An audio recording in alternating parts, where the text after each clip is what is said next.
Once upon a time, in the beautiful city of Lagos, there lived a young woman named Adana, who was married to the love of her life, Chike. They were a perfect match. Adana was kind-hearted and wise, and Chike was hardworking and humble. Together, they built a peaceful home, full of laughter, joy, and the sweet scent of jollof rice every Sunday afternoon. They lived in a modest but cozy house, with a garden full of hibiscus flowers that Adana loved to tend to. One day, Adana's mother, Mama Nkechi, announced she was coming to stay with them for a while. Mama Nkechi was known in their village for her loud voice and sharper than a needle tongue. She was a woman who demanded respect, often without earning it, and had a knack for meddling in matters that were none of her concern. "Adana, your mother-in-law is here," Mama Nkechi declared loudly as she alighted from the bus in front of their home, dragging a heavy box behind her. Little did anyone know that her visit would turn their lives upside down. At first, Mama Nkechi's stay was uneventful. She spent her days criticizing the way Adana cooked, the way Chike dressed, and even the way their gateman, Emeka, greeted her. Emeka was a young, tall, and handsome man with a quiet demeanor. He took his job seriously and treated everyone respectfully, but Mama Nkechi seemed to have a special grudge against him. "Why does this gateman always smile so much?" Mama Nkechi scoffed one afternoon. "Does he think life is a comedy show?" Adana and Chike laughed off her complaints. "Mama, Emeka is just cheerful," Adana replied. "He's good at his job and very polite." But Mama Nkechi was not amused. Beneath her stern words, however, a strange spark had ignited in her heart. She began to notice Emeka more and more, the way he carried himself, the way his muscles flexed when he opened the gate, and the way his laughter echoed like a song on a sunny day. One evening, when the house was quiet and the stars twinkled like diamonds in the sky, Mama Nkechi stepped out into the compound. She pretended she needed fresh air, but her real intention was to talk to Emeka. She found him sitting on a stool near the gate, humming a tune. "Good evening, Mama," Emeka greeted her, standing up respectfully. "Sit down, my son," she said, her voice unusually soft. "I just wanted to check on you. You work so hard for my daughter and her husband. Do they treat you well?" Emeka was taken aback by her sudden kindness but nodded. "Yes, Mama. They are good people. I'm grateful to work here." Their conversation started innocently, but as the days went by, Mama Nkechi found more reasons to spend time with Emeka. She would bring him food, ask him about his family, and even sit outside with him under the guise of keeping him company. Emeka, ever polite and unsuspecting, didn't realize her intentions. Adana began to notice her mother's strange behavior. "Mama, why do you spend so much time with Emeka?" she asked one morning. Oh, must I explain myself?" Mama Nkechi snapped. "Can't an old woman care about the people around her?" Adana shrugged, but she couldn't shake off the feeling that something wasn't right. Chike, on the other hand, dismissed her concerns. "Leave Mama alone," he said. "She's probably just bored."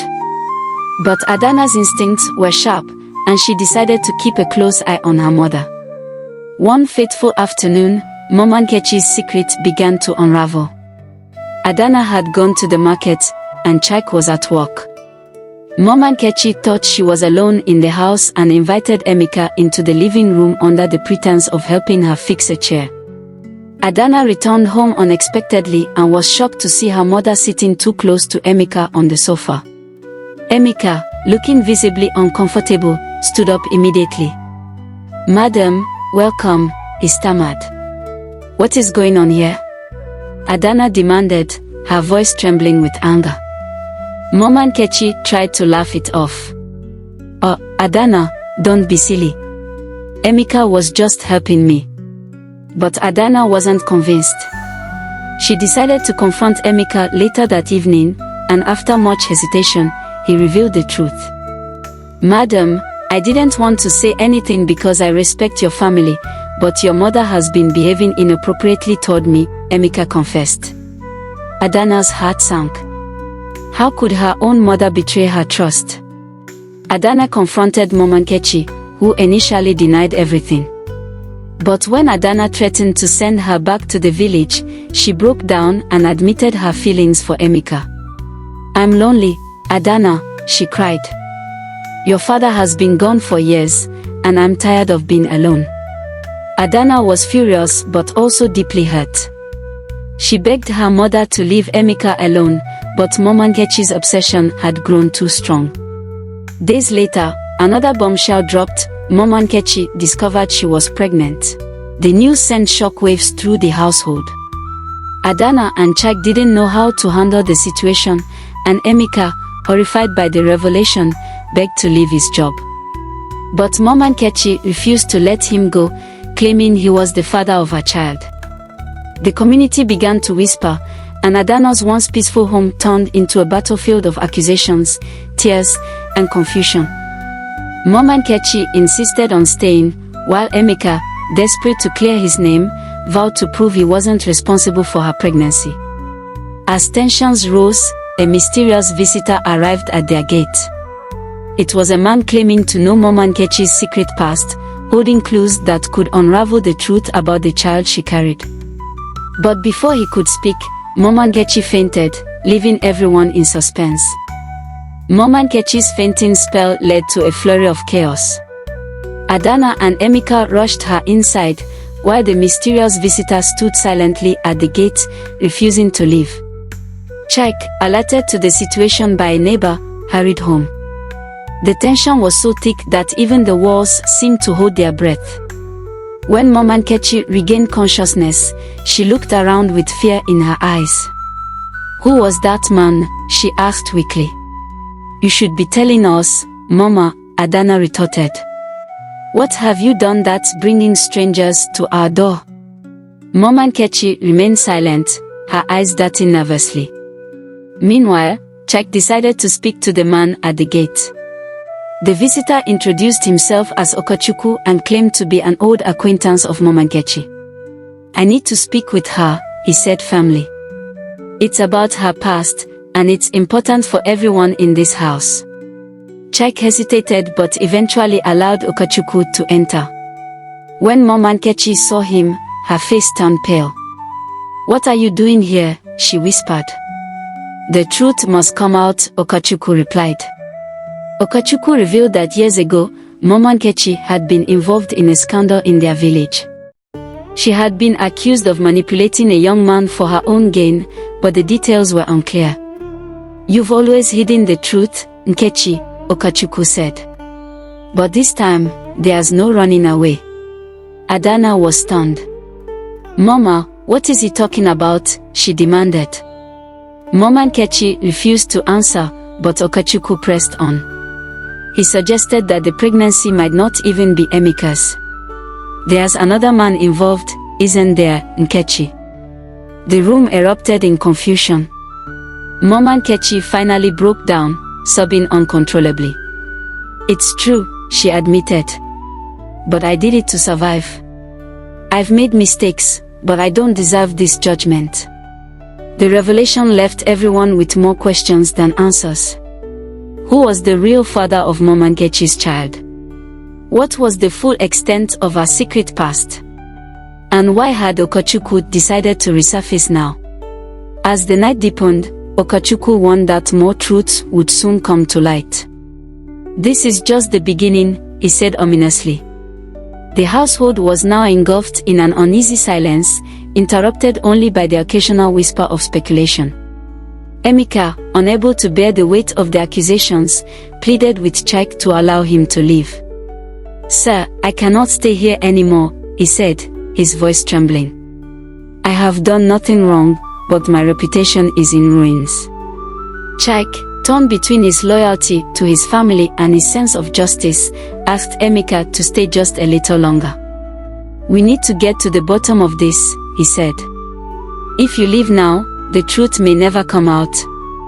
Meanwhile, Momankechi grew increasingly anxious. She avoided Okachukwu and refused to answer Adana's probing questions.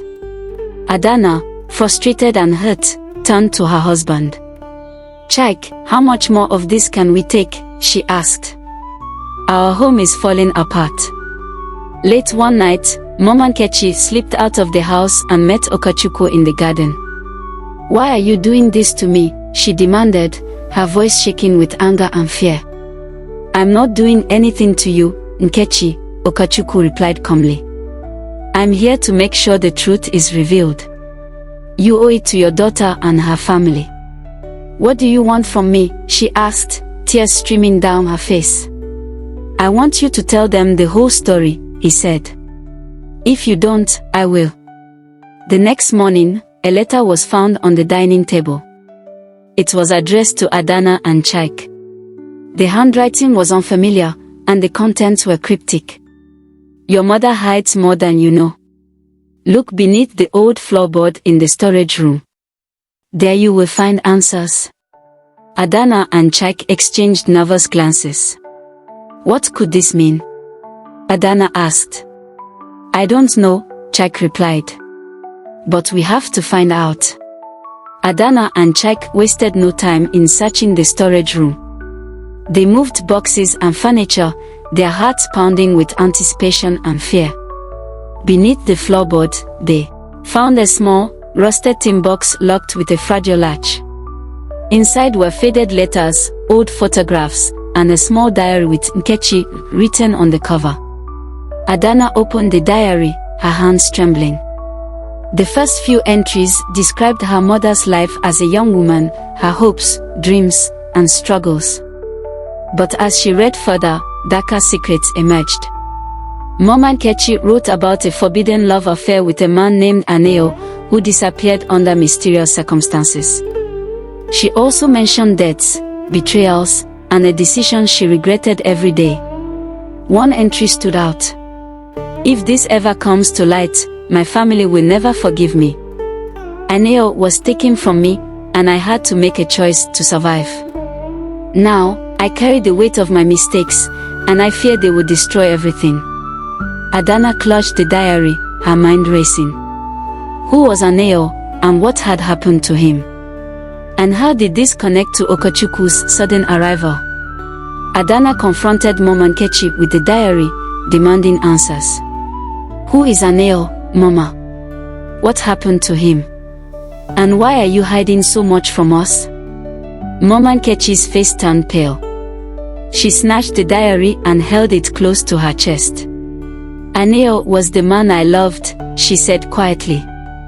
"But he was taken from me because of lies and greed. I had to make choices to protect myself and my future. You wouldn't understand." Adana's voice rose with anger. "I wouldn't understand. Mama, we are your family. We deserve the truth, especially now that you've dragged us into this mess." Chike, ever the mediator, stepped in. "Mama, we are not here to judge you. But the longer you keep secrets, the harder it will be to fix this." After a long silence, Mama Nkechi finally opened up. She revealed that Aneo had been falsely accused of theft by a powerful man in the village. To escape punishment, she had been forced into a relationship with the man, who later abandoned her. Okachukwu was Aneo's brother, and he had vowed to uncover the truth and seek justice. That evening, Okachukwu gathered everyone in the living room. He confirmed Mama Nkechi's story and added a shocking twist. "I came here not just for justice," he said, "but to tell you that Aneo is alive. He was exiled from the village and lived in hiding for years," Okachukwu continued. "When I told him about Nkechi's actions, he decided not to return. But now, he wants to meet his child." Mama Nkechi gasped. "Child? What are you talking about?" Okachukwu explained that Mama Nkechi had been pregnant with Aneo's child when he was taken away. Unbeknownst to her, the child had survived, raised secretly by a kind woman in a neighboring village. That child was now an adult, and closer than they realized. As if on cue, there was a knock at the door. Adana opened it to find a young man standing there, holding a letter. He introduced himself as Obinna and handed the letter to Momankechi. "I've been searching for you," he said. "This letter explains everything." Momankechi read the letter with shaking hands. It was from Aneo, who confirmed Obinna was their son. Tears streamed down her face as she embraced the young man. "I thought I had lost you forever," she sobbed. Adana and Chek watched in disbelief, their emotions a mix of relief, shock, and compassion. But the questions didn't end there. If Obinna was Momankechi's son with Aneo, what about her current pregnancy? And why had she involved Emeka? Momankechi, overwhelmed by the reunion, confessed that she had lied about Emeka being the father of her unborn child. The truth was more complicated. She had been involved with another man in the village but claimed Emeka's name to protect herself from scandal. "I was afraid of being judged," she admitted. "But I see now that my lies have only hurt everyone." Emeka, relieved to have his name cleared, decided to stay a little longer to support the family through the turmoil. In the weeks that followed, Momankechi worked to rebuild the trust she had broken. She apologized to Adana, Chek, and even Emeka, promising to live truthfully from that day forward. Okachukwu helped connect her with Aneo, who expressed his forgiveness and a desire to reconcile for Obinna's sake. Adana and Chek, though shaken by the events, found strength in their love for each other and their determination to protect their home. They also took Obinna under their wing, helping him adjust to his new reality as part of their family. The story ends not with a resolution, but with a journey of healing, forgiveness, and redemption. Momankechi's mistakes had nearly destroyed her family, but through courage and honesty, she began to mend what was broken. The road ahead was uncertain, but one thing was clear: love and truth would guide them forward. This tale reminds us of the power of truth, the importance of forgiveness, and the courage it takes to confront our mistakes. Even when the past seems insurmountable, love and honesty can pave the way for redemption.